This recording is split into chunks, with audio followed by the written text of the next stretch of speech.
Welcome back, everyone. Tensions are rising in Ghana as protests under the banner Nigerians Must Go spark widespread concern and diplomatic unease. In response, the Nigerian Senate is urging calm and restraint, calling for measured dialogue and regional cooperation. The protests, reportedly fueled by growing local frustrations, have drawn criticisms from human rights groups and sparked anxiety within the Nigerian community in Ghana. Our conversation tonight looks into this latest developments, the Senate's reaction, and what this could mean for Nigeria-Ghana relations moving forward. Joining me for proper insights is former Nigerian ambassador to Burundi, Ambassador Elijah Onyegwe. Good evening to you, Ambassador. Thank you very much for joining us on the program. Thank you. A very good evening to you, and thanks for having me. Thank you. As a former ambassador, how do you interpret the significance of these protests from a diplomatic standpoint? What do you consider as the potential diplomatic repercussions if this sentiment against Nigerians in Ghana escalates further? Oh, thank you so very much. The question is, how did we get here in the first instance? And what is the current status of things as relates to that? In fact, yesterday there was a widespread protest across Accra and some other cities of Ghana on the Nigeria Must Go, if you like, a replica of the same system that happened in 1983, where Nigerians using the same Ghana Must Go, at the time to also send back about 2 million Ghanaians back to Ghana. That obviously was the beginning of xenophobic activities within the West African region. This is what we are beginning to find at this particular point in time. And first of all, I think it's very, very disturbing. Disturbing in the sense that a lot of first, between Nigeria and Ghana, we are like Siamese twins. Between Nigeria and Ghana, these are two strong economies within the ECOWAS sub-region. Between Nigeria and Ghana, over the years, we've always had a very good relations. In fact, I monitored the last elections in Ghana. I was in Accra for that elections. And in trying to engage both the organizers of the commission that organized the election and the Nigerian diaspora, we actually found out that there's a good relationship between this present president, John Dramani, that won the election, and a lot of Nigerians in Ghana. So a lot of Nigerians in Ghana, even though they couldn't vote, campaigned heavily for this president. So we've had, long diplomatic relations. And in addition to that, it's also good to know that the Nigerian High Commission in Ghana is classified as a grade A mission, meaning that it's a mission that Nigeria takes very, very seriously. That's a grade A mission, So clearly, a lot of Nigerians live in Ghana. Very high and Nigerians. That's why this is surprising, Ambassador. And that's why many are surprised, because yes, we've seen similar tensions between Nigeria and other African nations. I mean, for example, for Nigeria-Ghana strained relationship, this is not the first time. Nigeria-Ghana tensions over trade evictions in 2019-2020, where the Ghanaian authorities closed some shops owned by Nigerian traders. There was also, with South Africa, where Nigerian traders claimed, xenophobia and harassment. We've also had Nigeria-Equatorial Guinea tensions over mass deportations, where Equatorial Guinea deported thousands of Nigerians. So the tensions have always been there. But with Ghana, we thought there was this inseparable bond. So for those who have said this is a spontaneous expression of local frustration, or would you interpret this as a retaliatory act against Nigerians? Well, a couple of things. In my opinion, I think I get a sense of the local frustrations because we've seen this happen in South Africa and in quite a couple of other countries that you just mentioned, where economy is bad and people can't get jobs. They look around and turn to people and say that these are the kind of people that are causing problems for them, But let me analyze this issue of Ghana very specifically. I think that the influence of social media in this day and age is also a big problem for us right now, because I have followed this drama in the last 2-3 weeks. There's in Nigerian, there's a lot of issues that came up about somebody wanting to buy plots of land, and then a lot of people, media personalities, influencers are coming to say that Nigerians are in Ghana, getting involved in cult activities, getting involved in all kinds of illegal deals, prostitutions, and all of this. So I also sense a case of giving a dog a bad name in order to hang it. But again, at this point must be made that Nigerians that are in diaspora must always and should always respect the culture and what is happening in the country where they are residents. Now, the ECOWAS protocol allows us to be able to move freely within the sub-region without any visa. I can actually go to Ghana with my passport and I'll be admitted into Ghana and I'll reside in Ghana. The ECOWAS protocol allows for free movement of people, goods, and services. So that sense, in that sense, there shouldn't actually be restriction, because the truth of the matter is that if this continues, you can also, you will not guarantee that similar thing will also not happen in Nigeria. Right. You understand, when we had the issues with this same issue with South Africa, a lot of ShopRite, shops were looted in Nigeria. People went there, cutting all kinds of things, even without knowing that the owners of these goods may even be Nigerians in the first instance. There were repercussion effects on South African-owned companies here in Nigeria. But the question is, what do we do? Because we must get involved in trying to find a way to de-escalate tensions. My understanding is that the Minister of State, Foreign Affairs, Her Excellency Ambassador Bianca, was in Ghana yesterday, meeting with Ghana police, trying to do all manner of things to be able to ensure that we de-escalate tension. Young people, again, in the public space, because I followed this on TikTok, on social media. Nigerians also need to be able to de-escalate issues, because once we are throwing these banters back and forth, you just never know the extent to which it can go. When His Excellency Banikoro was the ambassador of Nigeria to Ghana, we also had this issue of, you get to the market, they shut down Nigerian shops, or they tell you some exorbitant amount of money you must pay before you're allowed to do business in Nigeria. This issue is a big issue for the African continent. And I believe that, talking about ban trade, Ambassador, I thought both countries, talking about bantering, I thought both countries understood when to banter and when to get serious. But from what you've said tonight, it looks like there have been subtle signs or the current of resentment towards Nigerians in Ghana that might now be, manifesting publicly. But in your diplomatic experience, how common is it for nations to express foreign policy grievances through society or grassroots actions like protests? Well, we have these issues. Nigerians are generally people that are very confident of themselves anywhere they find themselves.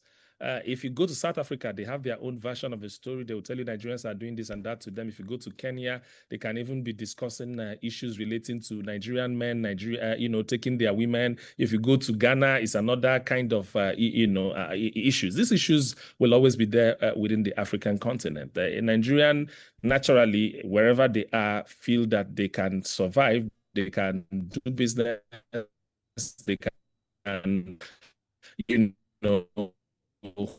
hold their ground in so many ways. Sometimes this posturing is also a manner from. It's important that we find a way to understand the culture, of the people of your host community, and try as much as possible to restore that culture or respect that culture as well.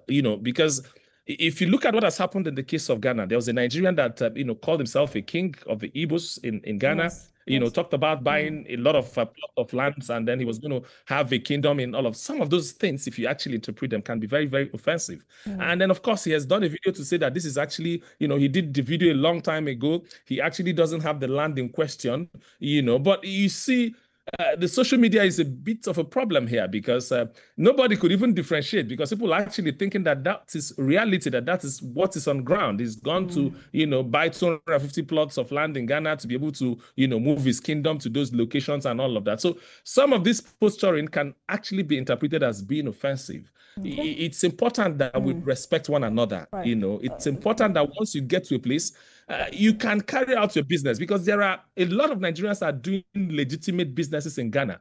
And you do not want those legitimate businesses to begin to suffer or get attacked on the account of someone's irresponsibility, on the account of a reckless... And that's fair enough. That's fair enough, Ambassador. But if we're talking about de-escalating tension, some Nigerians say the delay by President Bola Tinubu in appointing ambassadors may contribute to Nigeria's weak diplomatic presence abroad, potentially leaving citizens more vulnerable and reducing Nigeria's influence. In situations like this, Nigerians must go protest in Ghana. But based on experience, how significant is the absence of formally appointed ambassadors in situations like this? Would you say the delay in appointing ambassadors is weakening Nigeria's ability to respond to diplomatic crises swiftly and effectively? Okay, first is that there are levels of representation. The president is the #1 foreign affairs minister, is the #1 chief marketing officer of this country. And then there are also representatives at the ministerial level, where we have 2 ministers at this particular point in time.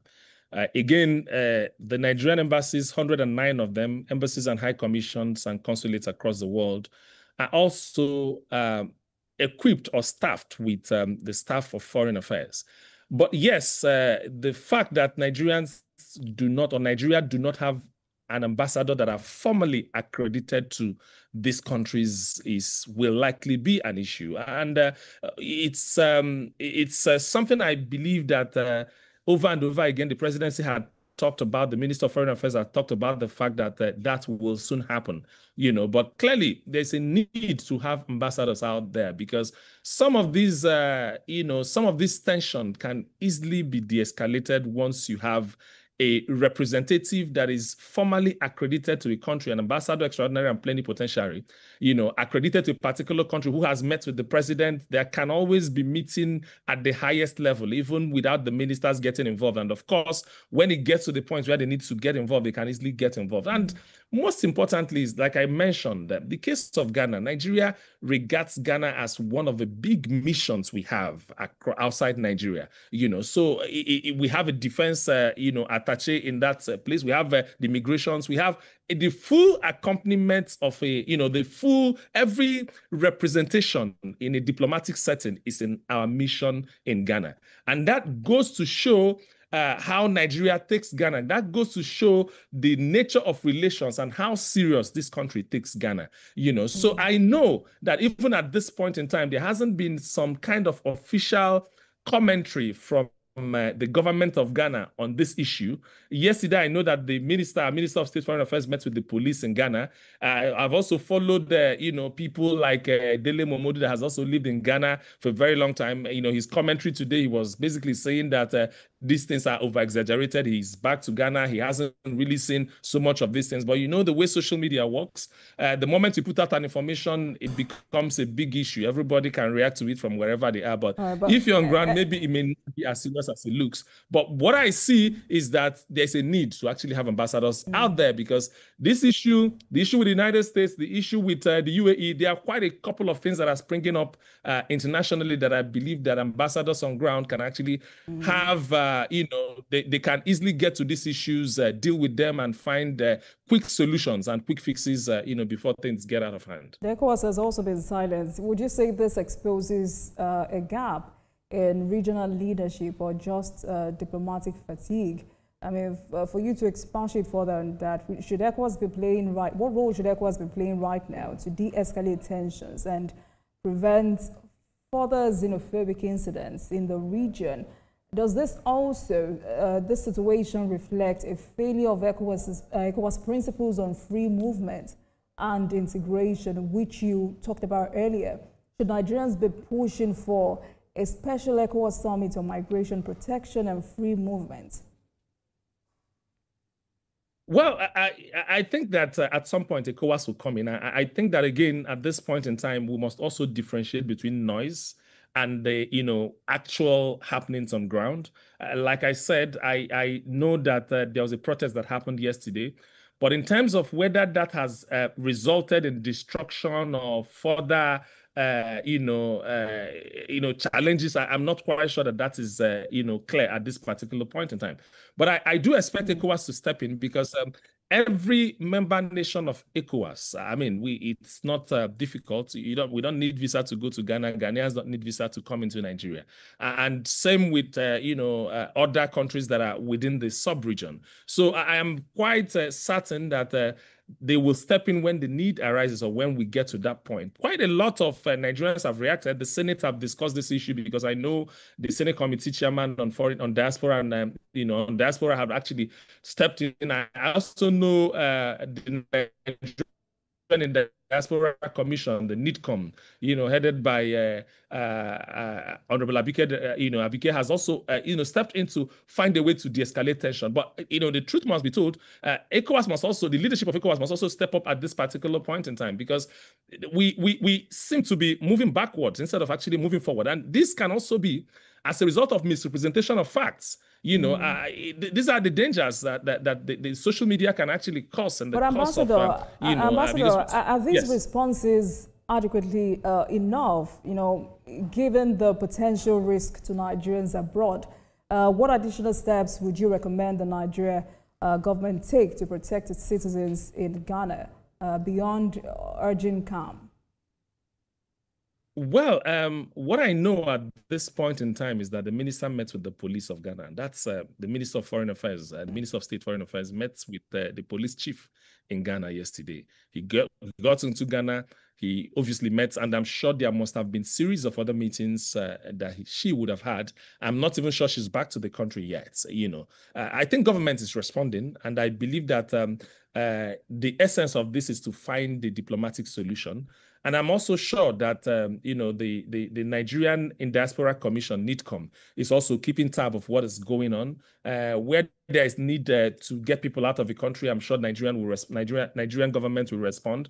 We've not just done that for Nigeria, we've also done that for other African countries because take, for example, when there was this Ukraine-Russia war, quite a lot of other African countries were depending on Nigeria to help them evacuate their citizens from Ukraine. And we did that actually for other countries. So I don't think it's a problem yet why Nigerians, if it comes to that point, but it's about protecting businesses. It's about protecting the lives and properties of people as well, because there are, for every one person that may be doing the wrong business in Ghana, there are quite 100 of other Nigerians that are also doing legitimate businesses in Ghana. ECOWAS, for example, may also have a representative office there where Nigerians are working, and there are other companies of, look at the banking industry, for example, the financial sector. Most of Nigerian banks are in Ghana. Zenith is there, UBA is there, Access Bank is there. These are Nigerian-owned businesses that are actually contributing to the growth of the economy of Ghana as well. So there must actually be, from the government's perspective, there has to be a strategy that is a bit much more robust to ensure that things don't get out of hand.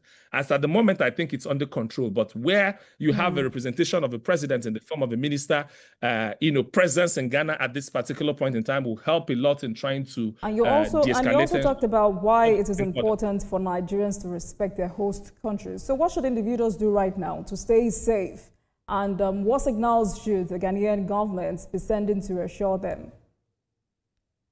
Well, I honestly, that point can't be, overemphasized. Nigerians out of the country must try to, live within the laws of the country that they are in, of their host community. Look at the culture. Look at there's so many things that, happen in countries where we reside. So you don't just go with your business, go with your way of life and try to impose them on the people sometimes this can be very offensive, like I mentioned earlier. I think that Nigerians should actually focus on the things that brought them to the country, without overstepping their boundaries. And if you're in a country to do business, do that business legitimately and respectfully, so you don't, begin to go out of line. If you're a Nigerian, imagine, you being a Nigerian and somebody just walks into Lagos from Ghana or from another country and he says that maybe a South African, for example, saying he has to build a Zulu